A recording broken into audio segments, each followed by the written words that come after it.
Assalamualaikum warahmatullahi wabarakatuh.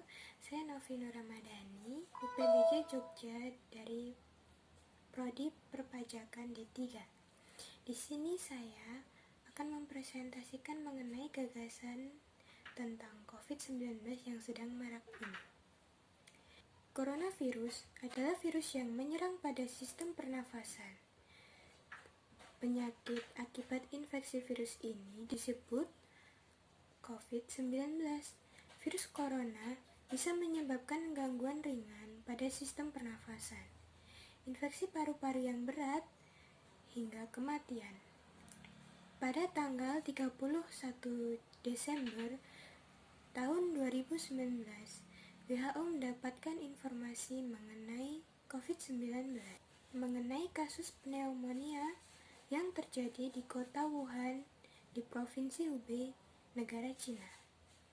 Pada tanggal 7 Januari 2020, otoritas Cina mengonfirmasi telah mengidentifikasi virus baru, yaitu virus corona. Virus corona dapat menyerang pada siapa saja.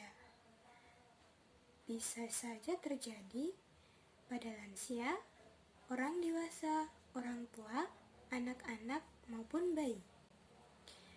Hal tersebut membuat beberapa negara, termasuk Indonesia, yang memberlakukan kebijakan lockdown untuk mencegah virus corona semakin menyebar luas. Di Indonesia, pemerintah menerapkan kebijakan pemberlakuan pembatasan kegiatan masyarakat atau yang disebut PPKM untuk menekan penyebaran virus ini. Masa inkubasi pasien yaitu selama 2-14 hari. Menurut laporan terbaru, orang yang terinfeksi COVID-19 dapat menular sebelum menunjukkan gejala yang signifikan. Penularan dari orang ke orang diperkirakan terjadi ketika orang yang terinfeksi batuk atau bersin, mirip dengan bagaimana influenza dan patogen pernafasan lainnya yang dapat terhirup dalam paru-paru. Penularan COVID-19 dapat juga terjadi dengan menyentuh permukaan atau objek yang memiliki virus memiliki virus di atasnya. Kemudian, orang tersebut menyentuh mulut, hidung, maupun mata. Untuk obat termasuk antibiotik hanya digunakan untuk melawan bakteri saja. Antibiotik tidak boleh digunakan untuk sarana pencegahan atau pengobatan infeksi virus. Namun, antibiotik akan diberikan karena infeksi sekunder bakteri mungkin terjadi pada pasien tersebut dirawat di rumah sakit. Untuk gejala awal infeksi COVID-19 bisa menyerupai flu, demam, pilek, batuk, sakit tenggorokan, dan sakit kepala. Kemudian, untuk penderita COVID-19, gejala berat itu bisa mengalami demam tinggi, batuk berdahak, bahkan batuk berdarah, sesak nafas, atau nyeri dada. Keluhan tersebut muncul ketika tubuh bereaksi melawan virus corona. Ada beberapa gejala seseorang terinfeksi virus corona itu berupa hilangnya indera perasa, indera penciuman, terdapat ruam di kulit, dan konjungtivitas. Hal yang dapat menyebabkan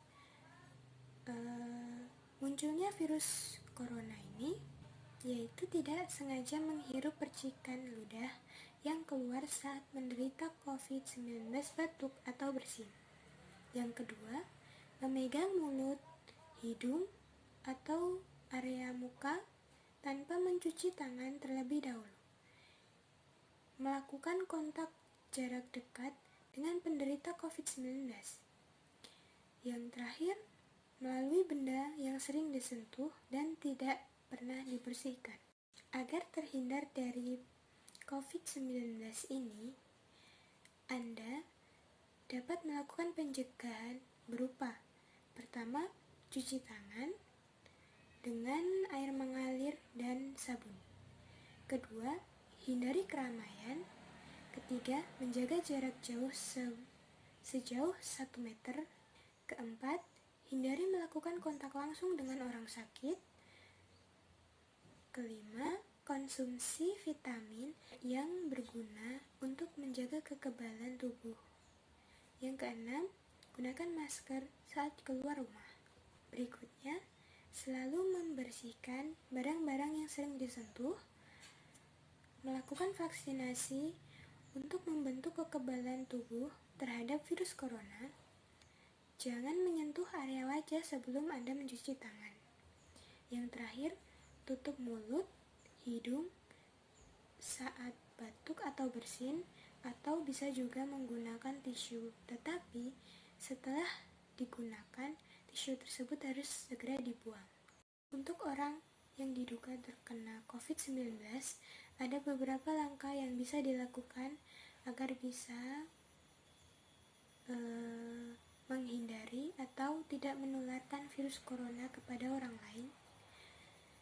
Langkahnya yaitu lakukan isolasi mandiri dengan cara tinggal terpisah dari orang lain, termasuk kamar mandi. Jangan keluar rumah kecuali untuk mendapatkan pengobatan.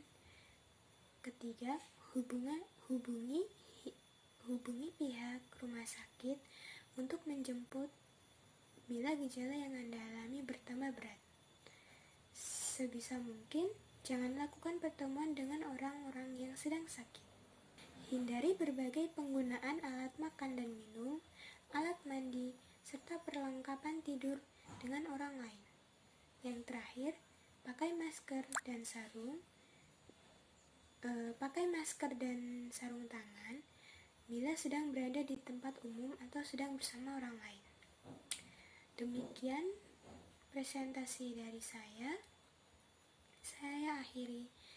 Assalamualaikum warahmatullahi wabarakatuh.